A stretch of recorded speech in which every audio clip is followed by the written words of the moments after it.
Hello, everyone. I just want to do a quick video, maybe not so quick. I know there's so many questions here, but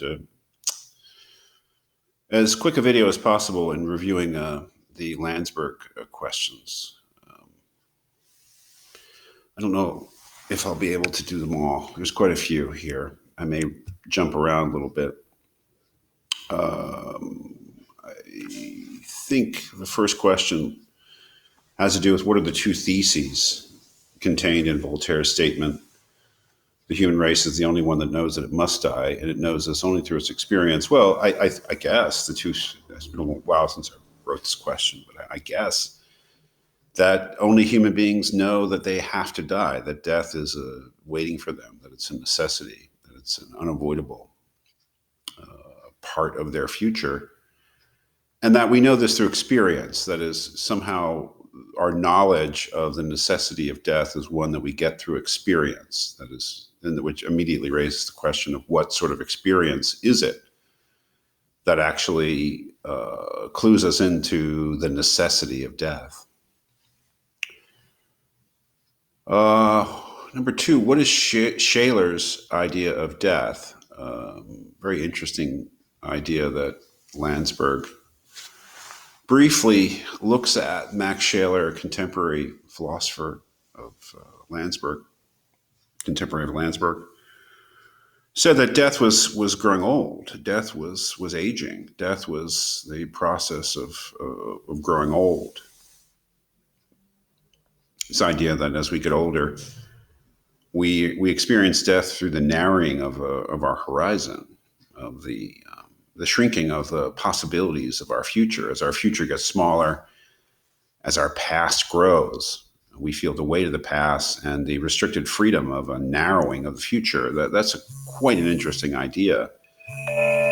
Excuse me, just a second.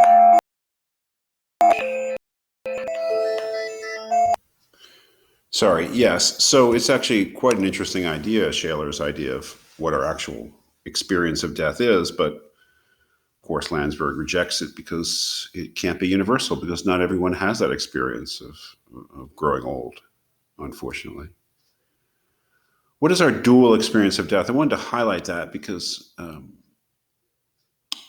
the dual experience of death is the experience of my death as an inevitable part of my future, but also my experience of the death of the death of other human beings, and perhaps other living things in general. So we have this dual experience of death, which I think is quite important to point out.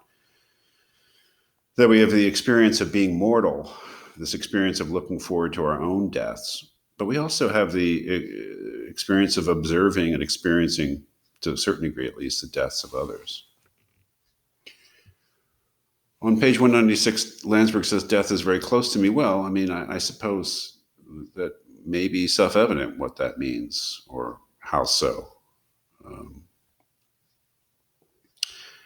I believe he says it when he's explaining why he doesn't think Shaler's idea of death as growing old is sufficient, because death is close to me every moment, no matter how old I am, because it's perpetual possibility. And there, of course, you may think of Hans Jonas. Number five, why does Landsberg associate awareness of death with being a person or individual? That is a very, very important part of Landsberg's philosophy of death, and something that I hope that I pursued in some detail in the videos. So really look there. But it's an incredibly important thing because Landsberg does not believe that we are really clearly aware of death unless we have become a person or individual. And a person or individual, it's hard to define, but somebody who realizes their own unique identity and worth, as opposed to someone whose social consciousness is so strong that they just sort of think of themselves primarily as a member of a group. It's very important that we become individuals to become truly aware of death, because we can't really see death as the threat or menace to anything unless we are aware of ourselves as individuals.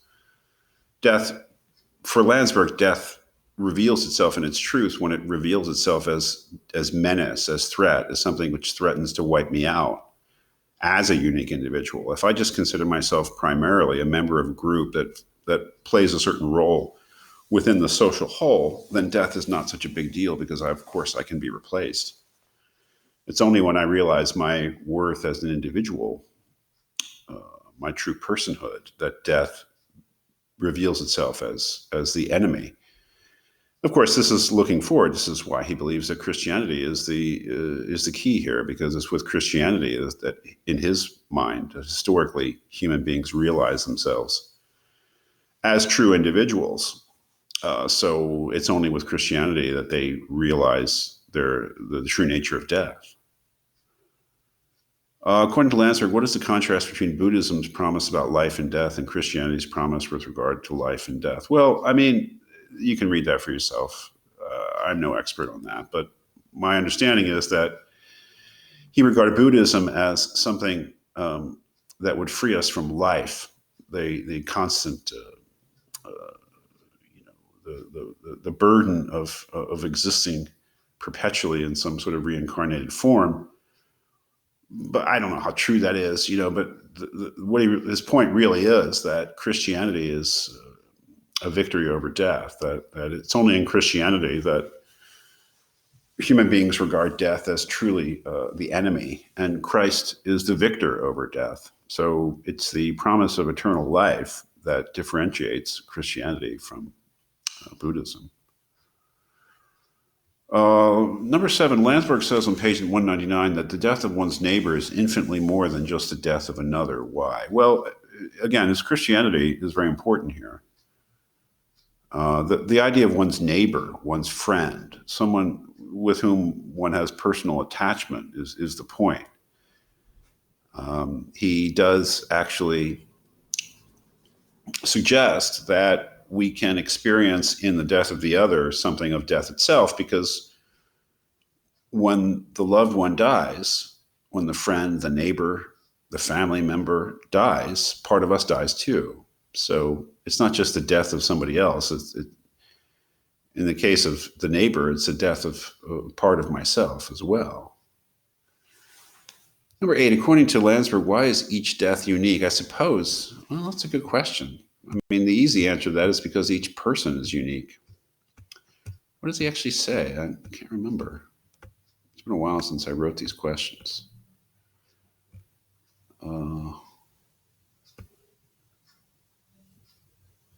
Yes. Well, that's true. It's pretty much what he says. The experience of the death of a friend is unique each time that it occurs. Here we meet death in its own personal uniqueness. Each death is as unique as each person's manner of being present. That's a great way of putting it. Wow. I had to say something. This is a great work. Everybody should read this. This is wonderful. This is my favorite thing ever written on the subject of death. And I've read a lot of stuff about death. So really wonderful. I mean, and yeah, the death is unique each time it happens because people are unique. No two deaths are the same because no two persons are the same. Wow. Great. Number 9, what does Landsberg mean by the truly multiple structure of our terrestrial existence? Well, that's the great challenge. That is death, the death of the other. Living through experiencing a death of the other reminds us that we are not, that we are both body and spirit, that our personhood really does depend upon having a living body to support it. And this leads into the great question, which he struggles with, is whether the person can exist apart from the body, which is, of course, something that Plato was struggling with too. So the multiple structure of our terrestrial existence means that while we are living human beings, we are both body and mind or spirit, that we are both body and something more, that we live our lives on this different structure in our terrestrial existence. According to what Landsberg says on page 201, how are we, quote, led into an experiential knowledge of our own mortality? Suggests how this relates to Epicurus. Well, of course, the relation to Epicurus is that we can have an experiential knowledge of death, but we are led into this experiential knowledge through the death of the loved one, through the death of the neighbor, of the other. and it's really up here, page 201. The awareness of the necessity of death is only provoked by participation, by the personal love in which the whole experience is bathed. We constituted a we with a dying man, and it is through this we, through the very strength of this community, which constitutes, as it were, a new order of persons, that we are led into an experiential knowledge of our own mortality. For a moment, we have our feet in the land of the dead.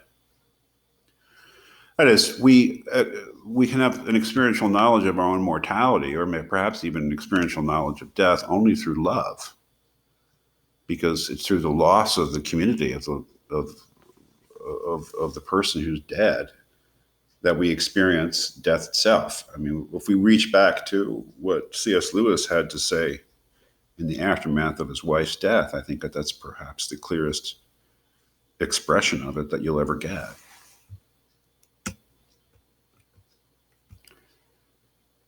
Yeah, I experience death in the very core of my own existence, but that's the Christian idea, that the core of my own existence, it consists of my love of others.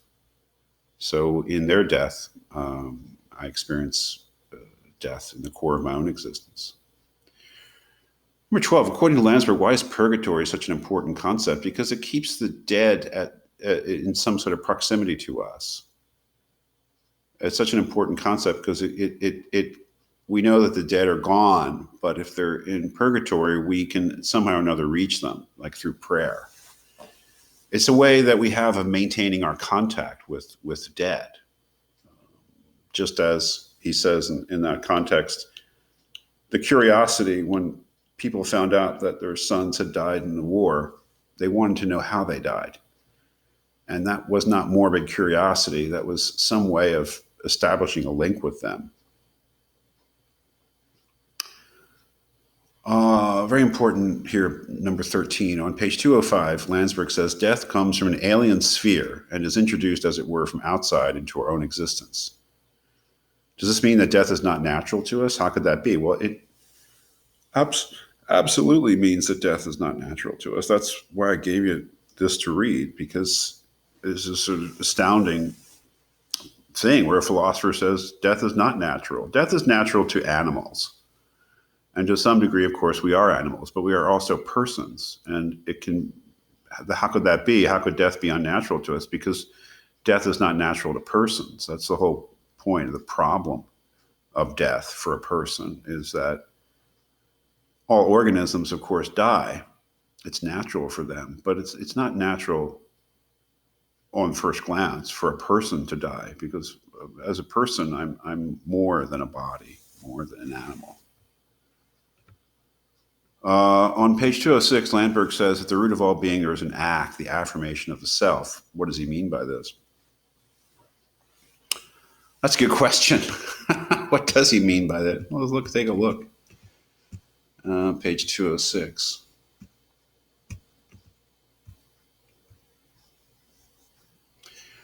Well, you see, in this context, he's really putting that idea of the affirmation of the self up against the Heidegger idea of existence towards death, or being towards death.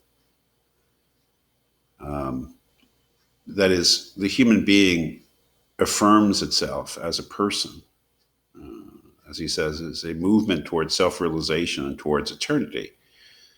So the affirmation of the self is a rejection of the idea that I am a being towards death, an existence towards death, a Heidegger existentialist idea.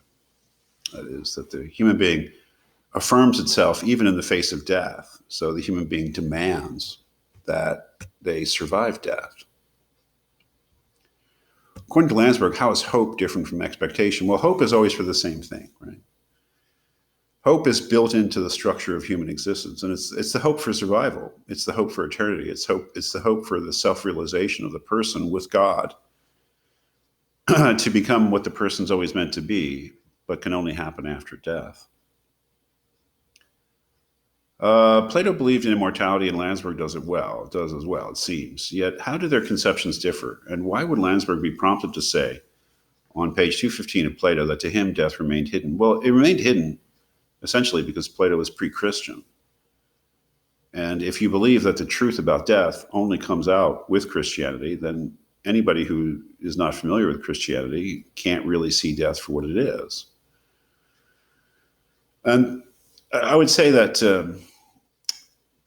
Landsberg's big criticism of Plato is that Plato's view of immortality is entirely impersonal. So the kind of immortality that Plato argued for was a kind of a generic impersonal one, whereas the Christian idea of immortality that Landsberg argues for is entirely personal. So you might say that Plato tried to prove that the soul survives, but what I really want to know is if I, as I am, the person I am, survive death. What does Landsberg mean by the Epicurean sophism of the inexistence of death? Well, that death is nothing because we cease to exist at death. So he just thinks that's a sophism in the sense that it's a way to verbally evade what is an unavoidable truth in reality. And that is that death is a great loss, that death is a great threat. That what he's accusing Epicurus of, and I wouldn't agree with him, but what he's accusing Epicurus of is using language and concepts to evade the truth of the matter about death. Number 19, at the beginning of section 8, Landsberg says that the life of a man without God is much like a tragedy.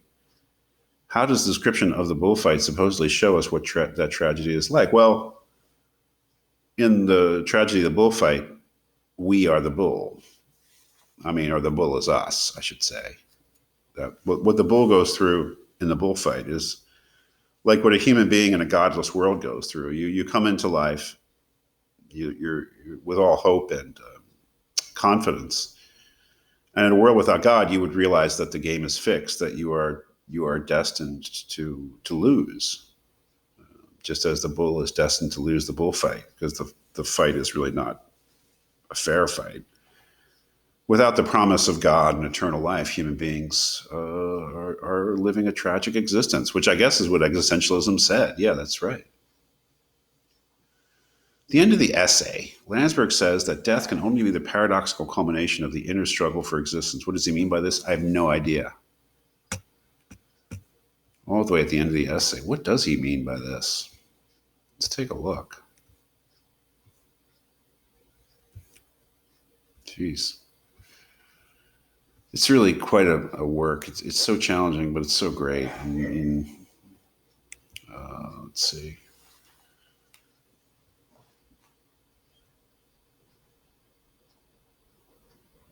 He is at last aware of being and understands that before he was nothingness, that he was nothing but an unfulfilled hope. Spiritual joy is only a reflection of a movement towards being. It is thus possible to understand death by analogy, but by an analogy which is no sense arbitrarily chosen. Thus, sterb und werde, die and become, is shown to be a fact of experience, and death can only be the paradoxical culmination of this inner struggle of existence. Well, I guess the paradox here is that we die into life, and as Catholics, or many of us being Catholics, be reminded of, well, not just Catholic, it's not a Catholic hymn, it's written by a Protestant, shepherd me, O Lord, beyond my wants, beyond my needs, from death into life. That is, that the real life is the life of the world to come. What we're living now is only a kind of a half-life, you might say.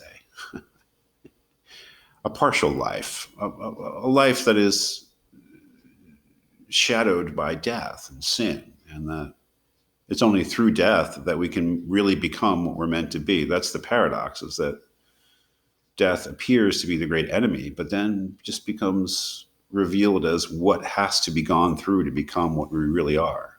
It's quite something.